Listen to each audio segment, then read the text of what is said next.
Talk to me about flying. Are you still flying around? Yeah, today took some friends to Catalina. We should go to Catalina. I would. Yes, I'll come down to you. Okay. And can we fly from there? Hell yeah, let's do that. No, I can meet you in Santa Monica or whatever. Habibi, I love this. I was actually really curious because I can see Catalina from where I live, and that's awesome. My wife and I were just like, I wonder what's going on over there, like with COVID. Like, did everyone who was there, like, is there no COVID in Catalina? Did they shut it down? And like, seriously, is there COVID on Catalina? I'm serious. Real question. Yeah, no boats allowed or anything.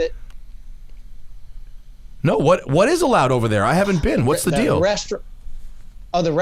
Well, now it's open. Okay. You have to wear masks inside, and so where the airport, Catalina is kind of an interesting place, right? Because they tried to turn it into like this, party town for a long time. It burned down, and then they tried to do it again. It changed hands a bunch of times. Charlie Chaplin even had like an airline. He used to go out there with seaplanes. No way. Chaplin Airlines. Yeah. So they did a bunch of stuff. And then at one point they chopped the top off of a mountain up on top, and that's where the runway is. And it's got a cliff on both sides. So they used to use it for, in World War II, they used it for aircraft carrier training. But it's a super cool runway. It's 10 miles from town, but there's a restaurant up at the runway. So usually we'll just go there and grab lunch. They were shooting Westerns out there for a long time. Yeah. And they just left the buffaloes there from when they were shooting the Westerns. So there's herds of buffaloes running around. I remember that. Yeah. It was some John Wayne movie or something. They brought a bunch of buffalo and then just left them on Catalina. See ya. Just left them there. Yep. Good old Americans. Just fucking no concern whatsoever for any Fine. Look, that one. Yeah. They like each other.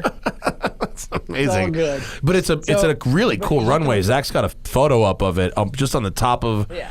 Chopping off the top of a mountain is a very accurate description of what they did there. There you go. Yeah. The Marines got together last year and repaved it. Is the runway concrete that you're looking at now? Yeah, it says 22 on it. Yeah. It's concrete. Yeah.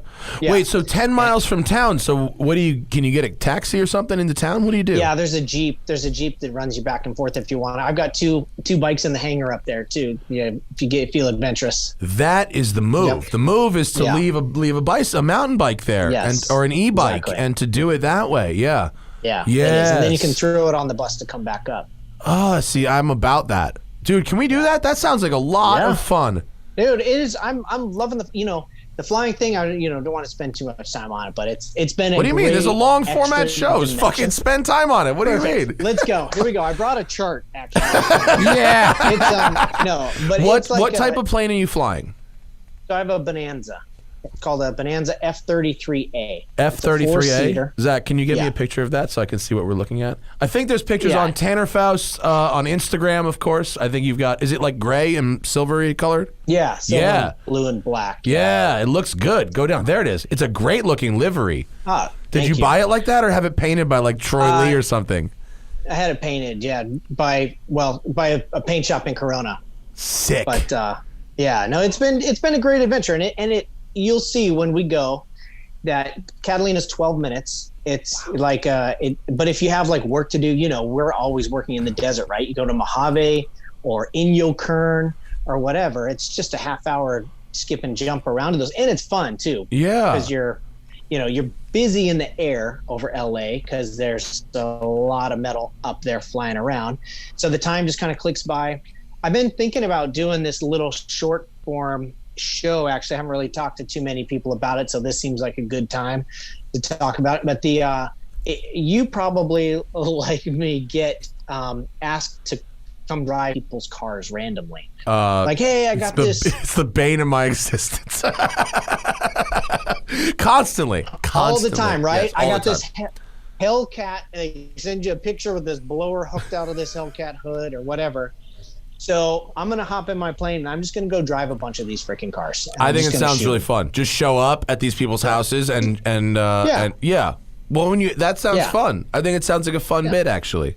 Yeah, and I've always wanted to do like a lap around the states in the plane, do like a cross country.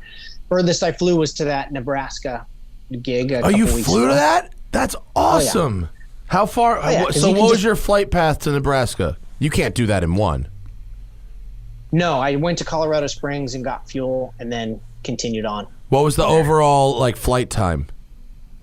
Full flight's probably 6 hours. Oh, that's not so bad. That's all right. Is that plane air conditioned?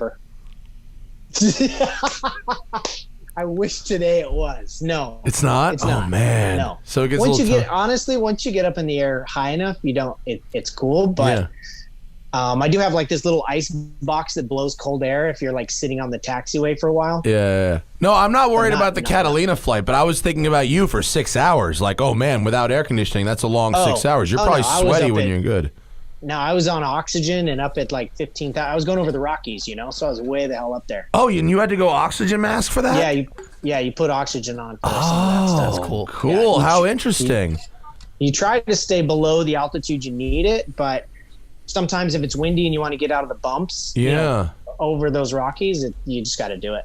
How high can you like cruise at that? It'll go to 18. I think the highest I went was like 15 and a half or so. I remember when you first started flying and you told me that your plan was to use this plane to fly around the greater Los Angeles area so you wouldn't have to sit in traffic to get to gigs and stuff. And I was like, this is the smartest person ever. Like, you have figured...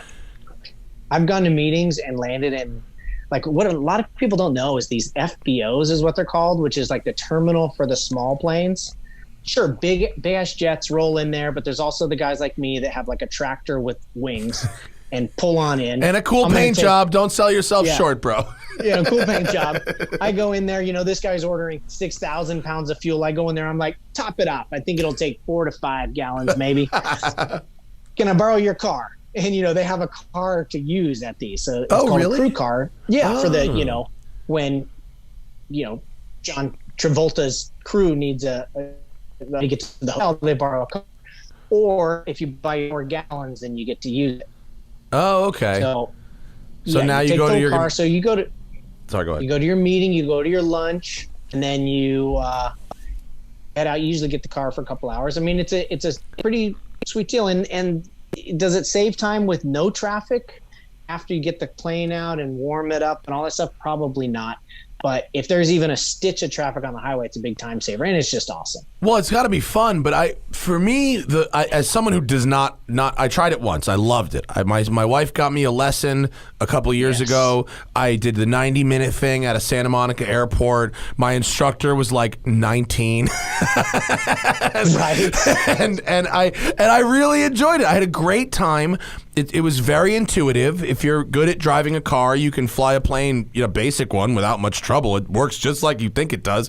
And then, and when we were done, he was like, okay, the next step is to sign up for a year of flight school. It's going to be $20,000, and you got to commit. And there was nothing in between the full commit and the try it, the taste. You know what I mean? There's no real kind of recreational. You gotta really commit to it.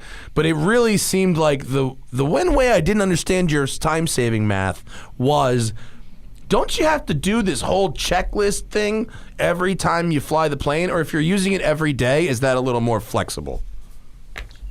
When you're not renting a plane, you can kind of have a flow. So I do check everything, but I just have a flow the way I walk around the plane and I get in, I go through the exact same gauges. My headset's right where I left it. The switches are right where I left them. I just double check that. When you get in a rental, it's a different story. I suppose that's true. A rental plane is a very, very different thing. Yeah. Scares me to death, but that's why the checklists are there. Yeah. Because you can get through everything and it works out. But it's been a good deal. You're right, and the stick and rudder of it. If you can drive, the stick and rudder side of it, you get the taking the test and everything. You don't need to spend $20,000. You can do it for 10. But the Santa Monica tax, you gotta pay their rent at that airport. And that 19-year-old's logging hours while he's sitting right seat with you, so he wants you to take as much time as you can. Sadly, part of it. But there's but it's kind of like the fourth grade. It's like if you had to take the fourth grade right now, but with one test. None of the material's hard. Yeah, it's just a volume. The volume of it, just for one test, you kind of have to be trained, taking practice tests, and then on the day hit it, and then you're done. Yeah. And honestly, that's when the real learning begins, when you like go face to face with a thunderstorm, or, that's when you really start learning the real lessons. Yeah, no shit. Yeah. And also, when I listened to the kid on the radio, I was like, I don't understand a fucking word this dude is saying. Like, I'm sure that's English, but I swear it's like, what language is this? Do they really understand him at the other end of this fucking radio?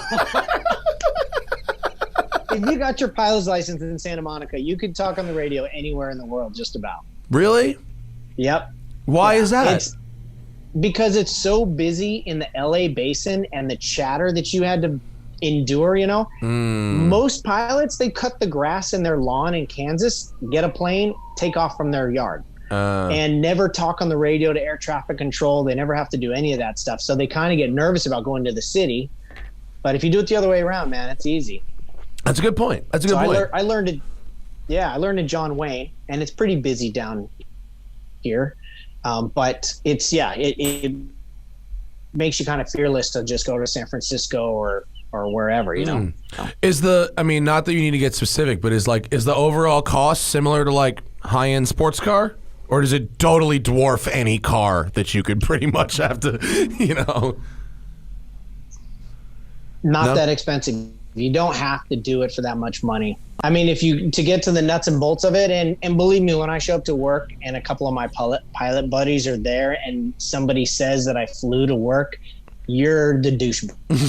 There's no way around that fact if you flew to work. But the cost, it's like $150 an hour. That's not so bad. That's not all right. I got it. That's not bad, especially if you're flying with multiple people or whatever, and it's it sounds good. That's not bad. And you're going 200 miles an hour, 14 miles of the gallon. Do you have any cars that get 14 miles of the gallon?